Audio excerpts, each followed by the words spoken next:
ధర్మపీఠం ప్రేక్షకులకి నమస్కారం.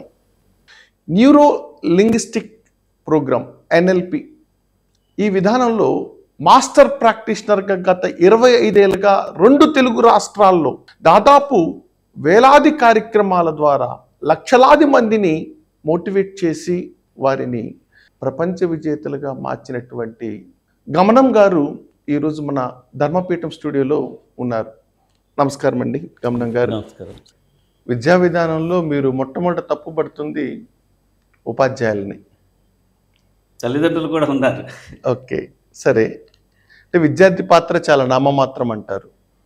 అంటే పిల్లల తలరాత రాసేది 2 కలాలు ఉంటే అందులో ఒక కలము అమ్మ నాన్న చేతుల్లో ఉంటుంది, ఒక కలము ఉపాధ్యాయుల చేతుల్లో ఉంటుంది. వీళ్ళిద్దరు కలిస్తే వీళ్ళకి మంచి తలరాత రాయగలుగుతారు. పిల్లల్ని ఇంకా బాగా అర్థం చేసుకోమని నేను చెప్తున్నాను. Very good. అంటే సందర్భమో లేదో నాకు తెలియదు, కానీ మీరు కళల గురించి ప్రస్తావించారు. తలరాతలో కేవలం 2 కళలకి మాత్రమే పాత్రను సృష్టించారు. అంటే ఒకరిది తల్లిదండ్రుల కలం అన్నారు, మరొకరిది ఉపాధ్యాయుల కలం అన్నారు. మరి చిన్నప్పటి నుంచి వాడు స్నేహితులతోనే పెరుగుతుంటాడు. ఆ స్నేహితులతో ఒక కలం ఉంటుంది.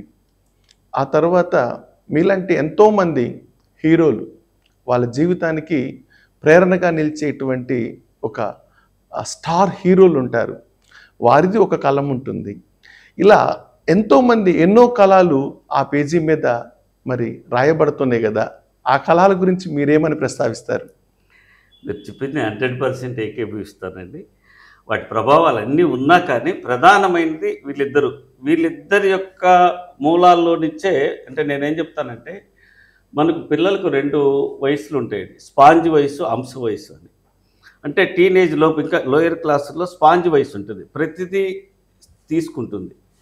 అంశ వయసు వచ్చిన తర్వాత అంశ పాలను నీళ్ళని అంటే మంచి చెడు వేరు చేసి మంచిలాగా తీసుకుంటుందో పిల్లల మీద మంచి ప్రభావాలు చిన్నప్పటి నుంచి పడి మీడియా ద్వారా కానివ్వండి, మీరు చెప్పినట్టు సినిమాల ద్వారా కానివ్వండి, రకరకాల మాధ్యమాలు చుట్టూ సమాజం నుంచి కానివ్వండి, ఈ తీసుకున్నటువంటి సంస్కారాలు వాడు స్వతహాగా ఆలోచించేటప్పుడు ఏది డామినెంట్గా ఉంటే అది బయటకు వస్తుంది. కాబట్టి వాళ్ళ పిల్లల మీద మనకు తెలియకుండానే 2 ప్రభావాలు ఉంటాయి. కానీ అవి పడటంలో ఉపాధ్యాయులు తల్లిదండ్రుల ప్రభావం ప్రాథమికంగా బలంగా ఉంటుంది. అందుకనే నేను 2 కాలాలు అంటే ఏమో మీరు చెప్తున్న మాటల్లో నాకు కేవలం 2000 సంవత్సరానికి ముందు, అంటే ఈ మిలియన్కి ముందు మాటేమో అనుకుంటున్నా.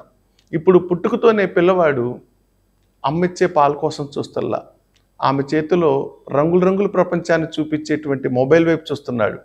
వాడికి అరచేతికి మొబైల్ ఇచ్చి ఒక బొమ్మను చూపిస్తేనే అమ్మ దగ్గర పాలు తాగుతున్నాడు, మారం ఆపేస్తున్నాడు, లేకపోతే గొడవ చేస్తున్నాడు. ఇలాంటివి ఎన్నో అంశాలు వాడి మీద ప్రేరేపిస్తున్నాయి.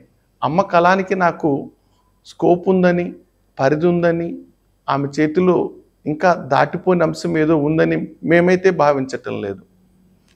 మీరు చెప్పినటువంటి ఆ సెల్ ఫోన్ కూడా అమ్మ కలంలో భాగమే, మనం గుర్తించాల్సింది. ఆమె బాధ్యత నుంచి ఆ కాసేపు తప్పించుకోవటానికి వాడి అల్లరి నుంచో ఆమెకున్నటువంటి ఇంతకుముందు సందమామ రావే అని చూపించి అన్నం తినిపించేవాళ్ళు. ఇప్పుడు సందమామ కనిపించట్లేదు కాబట్టి ఫోన్లోనే మామను చూపిస్తున్నారు. కాబట్టి ఆ చూపించేది కూడా ఆ కలమే అంటున్నా నేను.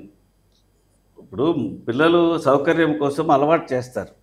మరలా మాకు పేరెంట్స్ మీటింగ్లో ఆ తల్లిదండ్రులే ఏం చెప్తారంటే, మా పిల్లలకు మొబైల్కి ఎడిక్ట్ అయిపోయారండి, ఇది మార్చటం ఎలా అని చెప్తున్నారు. అలవాటు చేసింది మనమే కాబట్టి దాన్ని మార్చాల్సింది. అంతకంటే అన్నమయ్య సినిమాలో ఉంటుంది, మీకు ఇంతకంటే మంచిది మరదలు సరసాలు ఇవన్నీ చూపించి ఇంతకంటే గొప్ప ఆనందాన్ని ఇచ్చేది చూపిస్తాను, మళ్ళీ దీంట్లో నుంచి బయటకు వస్తామంటే వెంకటేశ్వర బాలాజీని చూపిస్తే తర్వాత ఆయన అన్ని మర్చిపోయి అలా ఉంటాడు. కాబట్టి పిల్లలకి ఏంటంటే అంతకంటే ఆనందాన్ని ఇచ్చే ఒక లక్ష్యాన్ని లైఫ్లో చూపించగలిగితే ఎవరు కూడా మొబైల్ కోసం కాదండి, మొబైల్ అప్పటికి ఆనందాన్ని ఇస్తుంది. అంతకంటే ఆనందాన్ని ఇచ్చేది తల్లిదండ్రులు, టీచర్స్ చూపించగలగాలి.